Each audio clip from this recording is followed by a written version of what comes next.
En esta cajita yo guardo todas las notitas que mi esposa me hizo cuando éramos novios. Y varias de ellas son solo post-its. ¿Okay? Y en preparación de este mensaje, entonces comencé a leerlas y a pensar, bueno, estas notitas tienen unos 8, 9, 10 años a lo mucho. Y pues las guardo en una cajita para preservarlas lo más que se pueda. Algunas todavía tienen pegamento como para ponerlas aquí, pero otras pues ya se ve cómo el lápiz se está borrando y cómo pronto pues no se van a poder volver a leer. Veo los rostros de algunos pensando, ay, yo también tengo guardadas ahí algunas, ¿no? Las suyas, ¿no? No las mías. Pero piensen esto, ¿de qué manera nosotros preservamos lo que a nosotros nos importa? Y la verdad es que, ¿cuánto durará? ¿Cuánto tiempo lo podrá guardar como para que quede intacto? Pienso en si durarán como para que se las enseñe a mis hijos cuando estén en edad para saber de esas cosas. ¿Qué si se las quisiera dejar a mis nietos? Si acaso les importara leer las notitas que mi esposa me diera a mí. Y cuando pienso en eso, la verdad es que preservar las cosas que nos importan requieren de un arduo trabajo, requieren de una intención, requieren de voy a ponerlas en cierto lugar y ¿para qué? Yo pensaba ayer precisamente en que estas notitas significan algo para mí, pero la verdad tenía algún par de años que no abría esta cajita, nada más estaba empolvada ahí en el librero. ¿Cuál es nuestra actitud entonces cuando hablamos de las Escrituras y de su preservación? Algunos de nosotros no solo tenemos una Biblia, sino tenemos un librero donde tenemos esta Biblia y la Biblia que me regaló mi esposo cuando éramos novios y la otra Biblia que me regaló mi esposo cuando éramos novios y la Biblia de estudio y la otra Biblia de estudio y ya llenamos todo un cajón con Biblias. ¿Cuántas de esas estamos leyendo? ¿Cuántas de esas estamos guardando en nuestro corazón? Cuando nos aproximamos al tema de la preservación de las Escrituras, podríamos pensar, ¿por qué hablar de la preservación? Y lo que debemos de meditar esta mañana es que la palabra de Dios ha sido guardada por los siglos para que hoy la tengamos en nuestras manos, en nuestro idioma, de una manera que nosotros la podemos entender. La Confesión de Fe de Westminster dice en su capítulo 1, párrafo 8, el Antiguo Testamento en hebreo, que era la lengua nativa del antiguo pueblo de Dios, y el Nuevo Testamento en griego, que en la época en que fue escrito era la lengua más conocida entre las naciones, al haber sido inspirados inmediatamente por Dios, y note esto, y conservados puros a través de los siglos por su especial cuidado y providencia, son por lo tanto auténticos. Y por esa razón la Iglesia debe apelar a ellos en última instancia en toda controversia religiosa. Ha sido el cuidado de Dios y su providencia la que permite que hoy tengamos una Biblia en nuestras manos. ¿Cuánto apreciamos eso? La Biblia misma nos da ejemplos de su preservación y del testimonio de esa preservación. Cuando leemos pasajes como Jeremías 36, versículo 20 al 28, encontramos una escena en que el rey Joacim le traen el rollo del libro de Jeremías y comienzan a leerlo, y él lo que hace es agarrar ese rollo y lo pone en el fuego para que se queme. Eso cuando Jeremías no tiene un disco duro donde guardó el respaldo, no hay respaldo en la nube, él recibe instrucción de Dios y le dice, vuelve a escribir todas las palabras de ese libro. Piénselo un momento. El libro que tenemos hoy, como el libro de Jeremías, es parte del resultado de esa preservación de las Escrituras. ¿Y de qué manera libros como estos nos dan testimonio de que fueron preservados con un propósito? Un ejemplo que podemos destacar es que cuando Daniel abre su Biblia y lee en Jeremías que Dios iba a tener a su pueblo en el exilio 70 años, él no solo ve ese dato, sino que lo compara con su calendario y dice: oye, Señor, ya se cumplieron los 70 años.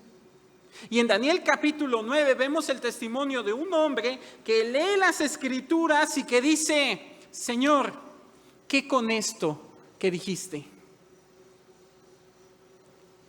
Este es un testimonio de cómo la Biblia ha sido preservada. O piense en el mismo Daniel. En el libro de Daniel, en sus 12 capítulos, no hay un mandato a Daniel que le diga que escriba todas estas visiones. Y él, siendo que no es un profeta predicador en el sentido como Isaías, como Jeremías, como Ezequiel, él nos deja toda esta historia y todas estas visiones de manera que nosotros las podemos tener hoy en día. Historias tan fascinantes como esa en que Daniel está en el foso de los leones y no le pasa absolutamente nada. Pero también visiones las cuales confiaron contemporáneos suyos después de su muerte como para ver la importancia de muros y de plazas. ¿No es esto lo que motivó a hombres como Nehemías a reconstruir muros y plazas en tiempos angustiosos, si no es porque leyeron Daniel capítulo 9, versículo 25?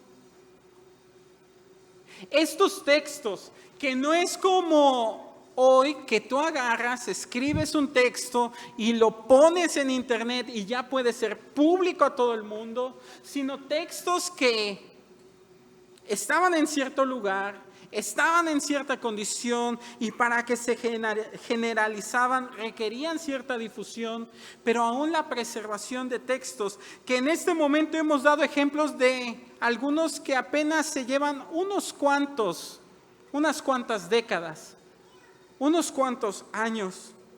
Piensa en lo siguiente: el Nuevo Testamento tiene alrededor de 2000 años de haber sido escrito, ¿no es cierto? Ok. Hoy tenemos un Nuevo Testamento aquí. Bien.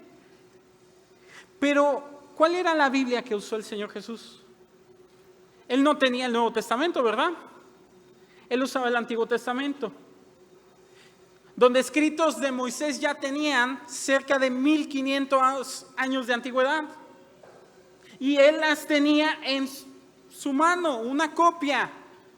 Bueno, no como nosotros llevando su rollo de aquí para acá, pero sí tenía acceso a las Escrituras a pesar del tiempo, lo que hoy está a casi 3500 años de distancia. Hoy podemos leer las palabras de Moisés a pesar del tiempo. Piensa en libros como Reyes y Crónicas que fueron escritos en tiempos de Jeremías y de Esdras después de muchos siglos de historia. Y cómo hoy tenemos esos libros en nuestra Biblia, Reyes, Crónicas, pero no tenemos las fuentes de donde ellos sacaron la información como para decir: el rey tal reinó después del año tal que murió fulano de tal. No tenemos esas fuentes, pero sí tenemos en nuestra Biblia libros como Reyes, como Crónicas. Pareciera que las fuentes de información se perdieron, pero si algo nos da testimonio en las Escrituras es que la palabra de Dios permanece para siempre. Así que por eso es importante hablar de las Escrituras y su preservación. Dios ha preservado su palabra y gracias a Él la tenemos en nuestras manos. Sea digital, sea en texto, nosotros tenemos las Escrituras. Y queridos hermanos, podríamos hablar mucho sobre los rollos del Mar Muerto, la cantidad de copias que tenemos del Nuevo Testamento y cómo a lo largo de los siglos, a pesar de la persecución y de la destrucción de muchas copias, hoy día la Biblia sigue siendo el libro más vendido, no solo de la historia, sino de cada año. Solo en 2021 se vendieron más de 100 millones de copias en 100 países y 23 idiomas. Y Dios ha preservado su palabra. No obstante, nuestro interés con esta serie, con la inspiración, con la preservación, con la inerrancia, no es ir a los datos, no es ir a la teología sistemática, sino llevarnos a la Biblia y considerar cómo la Biblia misma nos habla de cómo Dios ha preservado su palabra. Así que vamos a ir a lo largo de este sermón con dos preguntas. Y la primera es la siguiente: ¿por qué es tan importante la preservación de las Escrituras? ¿Por qué es tan importante la preservación de las Escrituras? Acompáñame por favor a Isaías capítulo 40. Isaías 40.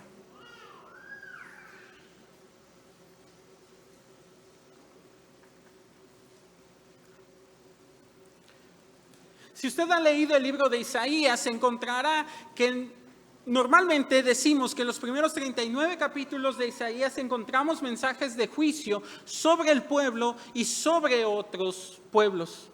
Pero al llegar a capítulo 40, el mensaje cambia.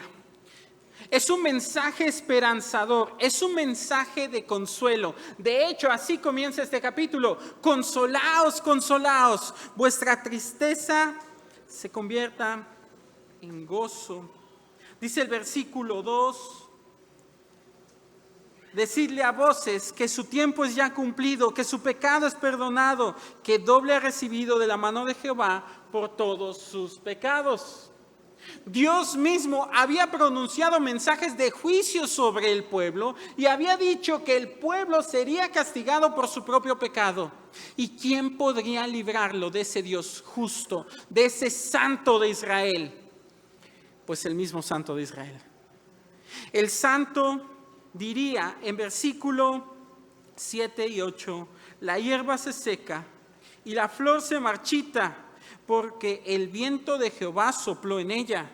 Ciertamente como hierba es el pueblo. Y esto haciendo alusión al juicio de Dios sobre su pueblo.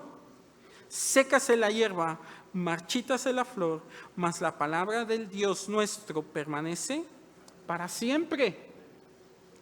Sin embargo, el mensaje no es, pues ya ni modo, Dios nos juzgó y ya no tenemos esperanza.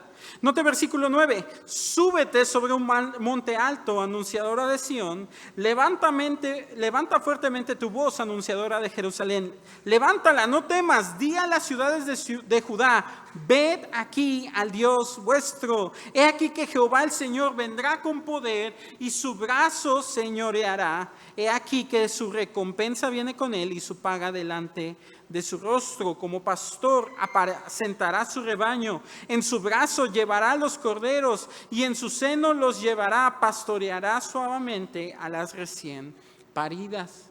De manera que Dios dice a su pueblo, no solo que vendrá juicio sobre ellos, sino que vendrá salvación de parte del mismo que les juzgó.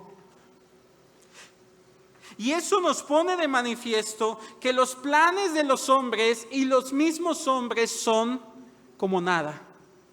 La hierba se seca, la flor se marchita, pero es la gloria de Dios la cual se manifiesta para siempre en su salvación. No se trata de ti ni de mí, no se trata de nuestro alcance, de nuestro éxito o de nuestro nombre, se trata del nombre de nuestro Dios y la palabra de Él permanece para siempre. Estas palabras Pedro las usa en su primera carta en el capítulo 1. Vayan conmigo por favor a Primera de Pedro capítulo 1. Y notarán que en versículo 24 y 25, Pedro está citando a Isaías. Ahora, en el contexto, Pedro señala que los creyentes que han sido expulsados, los judíos que han sido expulsados de Jerusalén, de su tierra, y que ahora son expatriados, que ahora son extranjeros en otro lugar, no deben ver su patria simplemente como Israel, sino deben ver esa patria celestial. Pedro les va a animar a vivir como extranjeros y peregrinos en esta tierra, pero para eso tenían que ceñir los lomos de su entendimiento, dice el capítulo 1. Y una de las cosas que dice Pedro es lo siguiente, versículo 22 al 25. Primera de Pedro 1, 22 al 25. Habiendo purificado vuestras almas por la obediencia a la verdad, mediante el Espíritu, para el amor fraternal no fingido, amaos unos a otros entrañablemente, de corazón puro, siendo renacidos, no de simiente corruptible, sino de incorruptible, por la palabra de Dios que vive y permanece para siempre. Porque toda carne es como hierba, y toda la gloria del hombre como flor de la hierba. La hierba se seca y la flor se cae, mas la palabra del Señor permanece para siempre. Y esta es la palabra que por el Evangelio os ha sido anunciada. La salvación que ha llegado a nuestras vidas, dice Pedro, no es una salvación que nos ata a este mundo, sino que cambia nuestros valores, cambia nuestros afectos, y tal vez tú ya no estás con tu papá, con tu tío, con tu abuelito, con tus primos. Estás en un país extranjero, estás en un lugar que no conoces, pero tienes una familia en Cristo. Tienes valores que cambian tu vida por la obediencia a la verdad. Y es esa verdad a la cual nos sometemos porque es el Evangelio que hemos predicado. Esa salvación se traduce en una transformación de tu ser, que se ve en tu purificación, que se ve en tu amor a los hermanos. Pedro dice que somos de una simiente incorruptible por la palabra de Dios. Y esto, habiendo dicho antes en versículo 4, que precisamente de Dios hemos recibido una herencia incorruptible, incontaminada e inmarcesible, es decir, que no se marchita en los cielos. Pero todos esos beneficios que hemos recibido como creyentes no vienen de otro lugar, sino de la palabra de Dios, por quien conocemos a ese Cristo, a ese Señor. Darío, en Daniel capítulo 6, versículo 26, le dio esa misma connotación al mismo Señor. Un Dios que vive y permanece para siempre. ¿Y sabe qué? Su palabra también vive y permanece para siempre. El evangelio transformador de Jesús se encuentra en la Biblia. Se encuentra en la palabra. De manera que Pedro anima a los creyentes en capítulo 2, versículo 1 al 3, diciendo: desechando pues toda malicia, todo engaño, hipocresía, envidias y todas las detracciones, desead como niños recién nacidos la leche espiritual no adulterada, para que por ella crezcáis para salvación, si es que habéis gustado la benignidad del Señor. Pedro dice: nosotros anunciamos este evangelio. De hecho, una manera más literal de pensar en este versículo 25 al final es: esta es la palabra que les evangelizamos. Cuando nosotros hemos recibido la palabra de Dios, hemos recibido el evangelio de Jesucristo. Un evangelio que nos debe transformar. Y queridos hermanos, todos aquí vinieron con una Biblia, seguramente. Sea aquí o sea aquí. Al final, lo que queremos no es que se note la Biblia que traes.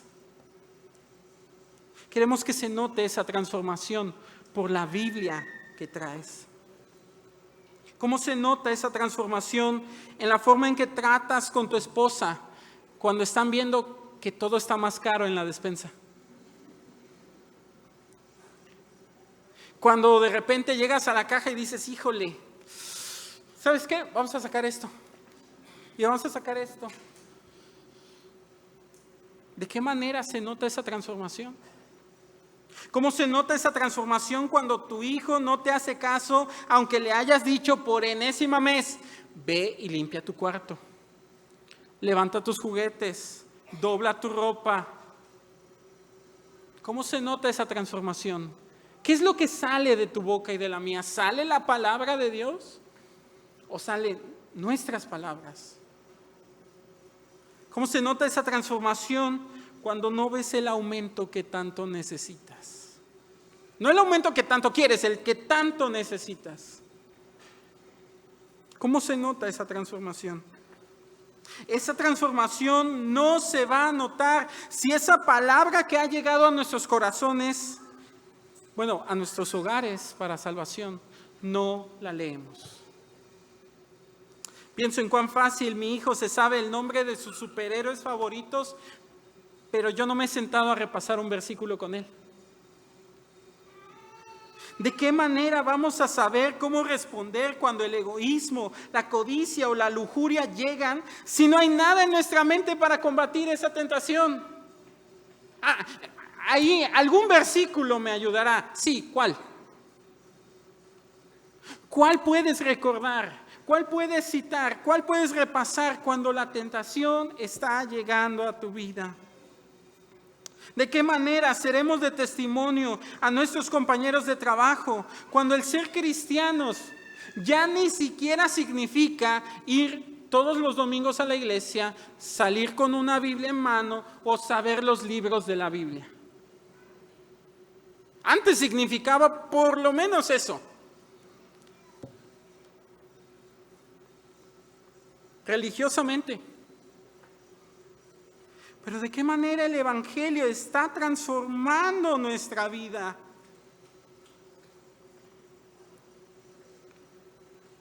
Y el problema no es que no tengamos una Biblia física, porque al final gracias damos a Dios, porque hermanos, camino a su trabajo leen la Biblia en su teléfono o la escuchan en su carro. Gracias a Dios por aquellos que tienen hambre y sed de justicia, como para levantarse temprano, tomar su Biblia y tener un tiempo de devoción de manera constante. Gracias a Dios por aquellos que dedican tiempo para escuchar buenos sermones. No porque esto sea la base de su salvación, sino porque el Evangelio que nos ha sido anunciado nos viene transformando, y eso solo resulta por la palabra llegando a nuestro corazón. La palabra de Dios vive y permanece para siempre, sí. A diferencia nuestra, que nos secamos y nos marchitamos. Pero esa palabra está viviendo y permaneciendo en nosotros. Y eso nos lleva a la segunda pregunta.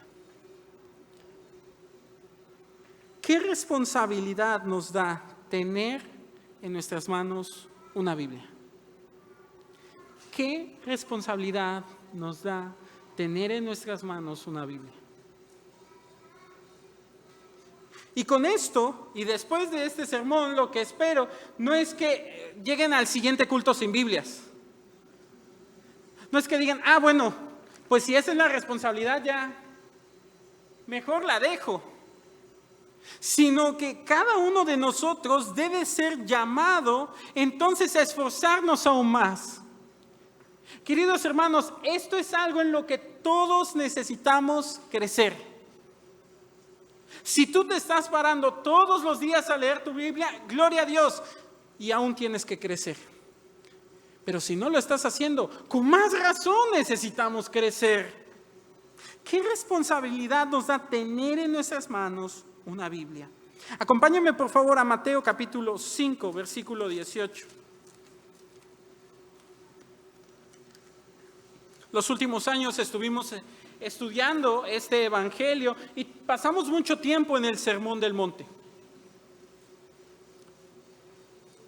Y Jesús, hablando acerca de esa descripción de los ciudadanos del reino y de cómo estos harían buenas obras para gloria de Dios Padre, toma tiempo para entonces decir en capítulo 5, versículo 17 al 20, no penséis que he venido para abrogar la ley o los profetas. No he venido para abrogar, sino para cumplir. Porque de cierto os digo que hasta que pasen el cielo y la tierra, ni una jota ni una tilde pasará de la ley hasta que todo se haya cumplido. De manera que cualquiera que quebrante uno de estos mandamientos muy pequeños y así enseñe a los hombres, muy pequeño será llamado en el reino de los cielos. Mas cualquiera que los haga y los enseñe, este será llamado grande en el reino de los cielos.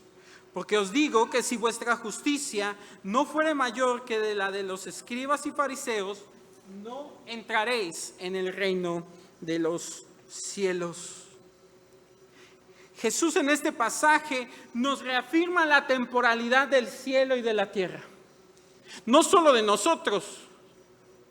Si nosotros somos temporales, aún la creación es temporal. Cuando le preguntan si está viejo, usted tal vez responda, viejos los cerros, pero aún esos cerros pasarán. Porque al final, este mundo es temporal, pero si algo no es temporal, y aún más, si algo se va a cumplir, es la palabra de Dios. Noten su autoridad y su cumplimiento.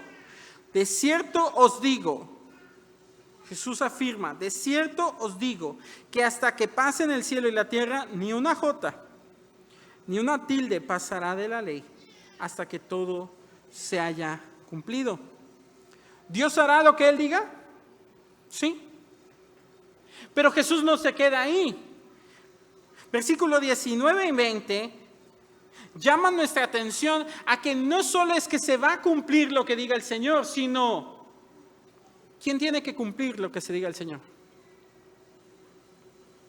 Nosotros. ¿De qué manera nosotros estamos cumpliendo lo que el Señor dice en su palabra?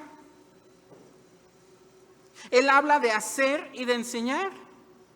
De manera que la preservación de las Escrituras no debe limitarse solo en una Biblia que ha sido guardada por generaciones, sino un corazón que guarda en su corazón esa misma palabra y la cumple al vivirla y al compartirla. Pero ¿qué voy a compartir si no la conozco? ¿Qué voy a vivir si no la conozco? Hacer y enseñar implica una acción, valga la redundancia, activa de aquel que tiene una relación con la palabra. Esto no es aromatizante espiritual. O sea, yo no la puedo dejar ahí como a veces hacen en las casas, y no estoy en contra de esa práctica, pero a veces llega usted a una casa y ve una Biblia abierta ahí. Y no es como que automáticamente el Espíritu va a empezar a fluir como si fuera John Living, ¿verdad? Aquí en la casa. Esta palabra requiere de mi relación con ella. Requiere que yo la conozca, que la memorice, que la guarde. Sin embargo, el enfoque principal no se encuentra en nuestro cumplimiento, porque ¿quién de nosotros puede cumplir la ley? Pero hay alguien que sí la cumplió. Y ese Jesús que cumplió la ley nos llama a ser ciudadanos del reino, que vean la importancia de las Escrituras. Hoy, hermanos, a diferencia aún de los tiempos de Jesús, nosotros tenemos acceso a todas las Escrituras en todo momento. Jesús, otra vez, no lleva su rollo a todos lados. Jesús llega a la sinagoga y ahí es donde está el rollo. los maestros de la ley. Ahí es donde está el rollo. ¿De qué manera nosotros, que no solo tenemos una, sino tenemos varias, de diferentes tamaños, colores y versiones, estamos guardando la palabra? Pero hay una frase similar que nosotros vemos en Mateo 24:35, Marcos 13:31 y Lucas 21:33. Y si quieren, vamos a Mateo 24:35. Y si no quiere, pues escuche con atención el pasaje. Mateo 24, versículo 35, que básicamente dice lo mismo que Marcos 13:31 y Lucas 21:33. Y es: el cielo y la tierra pasarán, pero mis palabras no pasarán. Una vez más encontramos a Jesús diciendo: este mundo es temporal. El cielo y la tierra pasarán. Y de hecho, en el contexto de este pasaje encontramos esas señales antes del fin. Jesús señala cómo todas las cosas se van a cumplir. Todo lo que el Señor ha dicho se va a realizar. Y entonces vendrá el Hijo del Hombre. Usted y yo hablamos de esa venida. Nosotros confiamos en esa venida. Aún pudiéramos decir, como los tesalonicenses: Maranata, ven pronto. Pero ¿de qué manera nuestra relación con la palabra habla de que para nosotros es importante la palabra? ¿De qué manera nosotros estamos teniendo una relación con ella? Porque si bien entonces notamos que la Biblia se va a cumplir, también tenemos que entender en esta responsabilidad que nos da tener una Biblia en nuestras manos, que la Biblia fue escrita para nosotros. La Biblia fue escrita para nosotros. Noten lo que dice Romanos capítulo 15, versículo 4. Romanos 15, 4.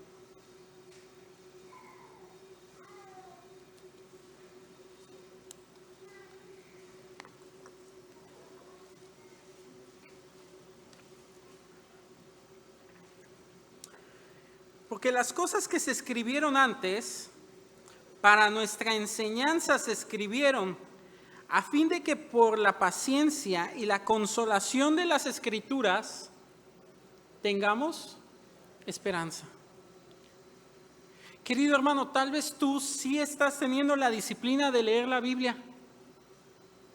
Y a veces cuando llegas a libros como Levítico, como Crónicas, tú te dices: híjole, pues sí cumplí, pero ¿y esto con qué me deja? Ninguno de nosotros arrancaría esos libros de su Biblia.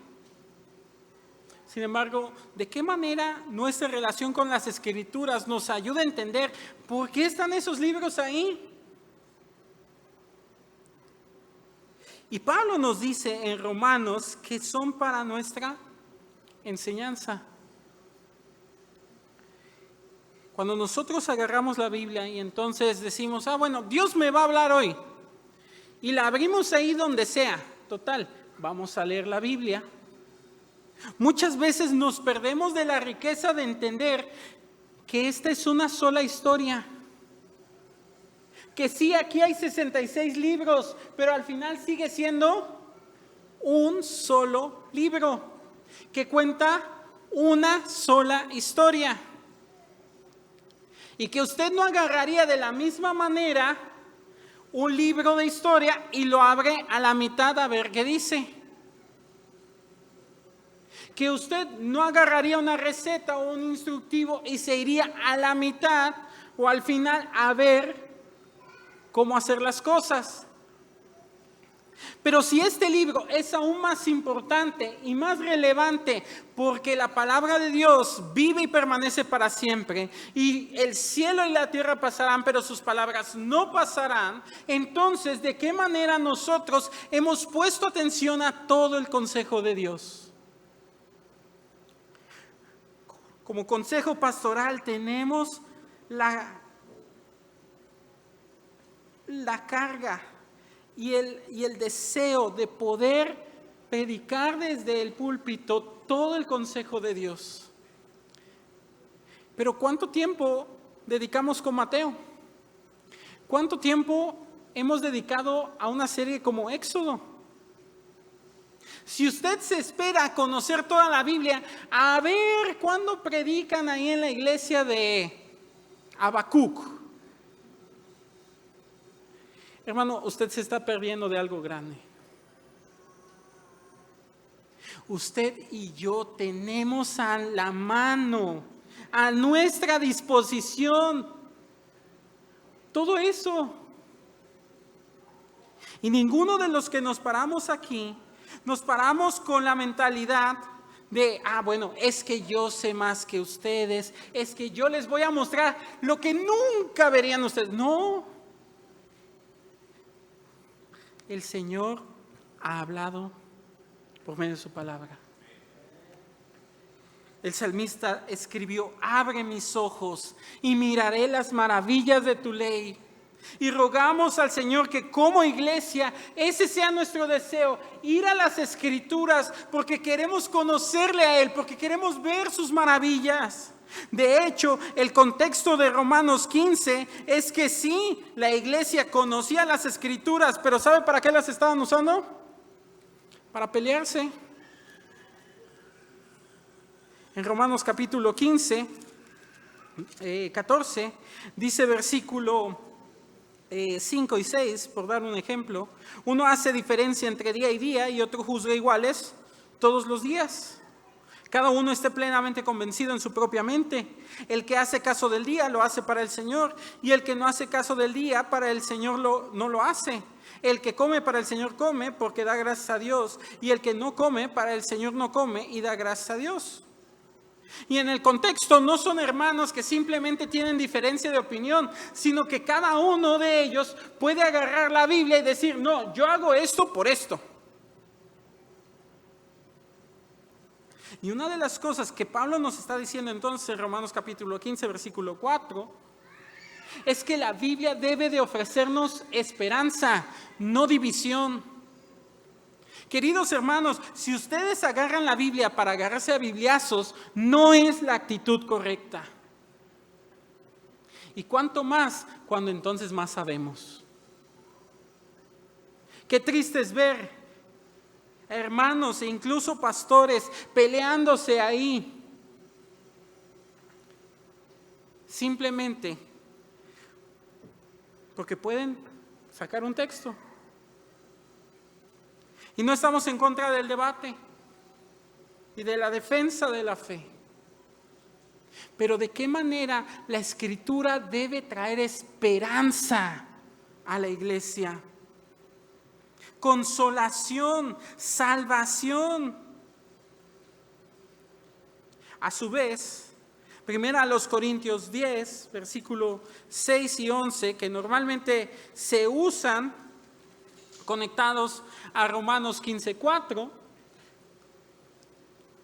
nos enseñan el caso de otra iglesia que también sabe mucho y sirve mucho y hace mucho, pero que estaba ignorando las Escrituras. Dice primero a los Corintios 10, versículo 6, mas estas cosas sucedieron como ejemplos para nosotros, para que no codiciemos cosas malas como ellos codiciaron. Y versículo 11 dice algo similar: y estas cosas les acontecieron como ejemplo y están escritas para amonestarnos a nosotros, a quienes han alcanzado los fines de los siglos. Y estos dos versículos funcionan como el pan del sándwich, en medio de versículos que nos van a hablar de casos en los cuales Pablo va a señalar al Antiguo Testamento, a escenas e historias del Antiguo Testamento, porque la iglesia de Corinto se está peleando por lo que come. ¿Puedo o no comer tal carne? Y Pablo dice: ¿tienes libertad? Sí. Y ellos sacan la Biblia para defender su libertad. Y el otro que dice que no, saca la Biblia para defender su libertad. Y sería triste, hermanos, que una libertad cristiana malentendida desate pecados en la iglesia. Pablo da una serie de pecados que combatir y da ejemplos bíblicos de un pueblo que por comida cayeron en la codicia, versículo 6, en idolatría, versículo 7, en fornicación, versículo 8, en tentar al Señor, versículo 9, y en murmurar. Considere esto, de qué manera aún retorcidamente podemos tomar la Escritura para defender nuestro pecado. Podemos abusar de la gracia del Señor. Y esta mañana oraba nuestro hermano Joe diciendo, no nos permitas tomar esa gracia y parecer más hijos del diablo que hijos de Dios. Que parecer pequeños diablos que pequeños Cristos, oraba nuestro hermano. ¿De qué manera entonces nosotros nos estamos relacionando con las Escrituras? Si Dios cumplirá todo lo que ha dicho y nosotros sabemos cuál es el fin, porque literalmente vamos al último libro y nos dice cómo termina la cosa, ¿por qué seguimos viviendo con la misma corriente de esta sociedad? ¿Por qué seguimos persiguiendo de la misma manera el materialismo, el éxito personal y el placer? ¿No debiera nuestro corazón, al ver lo que el Señor ha dejado para nosotros, correr tras Él? Sin embargo, muchas veces nuestros oídos se han cerrado y nuestro corazón endurecido cuando las Escrituras nos ofrecen consolación y esperanza. Querida iglesia, hoy Dios sigue hablando. Hoy su voz se sigue escuchando a través de la palabra de Dios, la cual está a nuestra disposición. Hoy tenemos esa palabra encarnada de Dios en Jesucristo llamando a nuestras vidas mediante el Evangelio de salvación. ¿Y de qué manera estamos respondiendo a ello? Necesitamos levantarnos, necesitamos despertar para que nos alumbre Cristo. Necesitamos hacer un compromiso con el Señor y con su palabra. Y como dije antes, todos podemos mejorar. En lo personal, las personas que han sido de mucho ánimo en esta área son mis suegros. Y no lo digo porque están aquí. Pero veo su testimonio de lectura constante.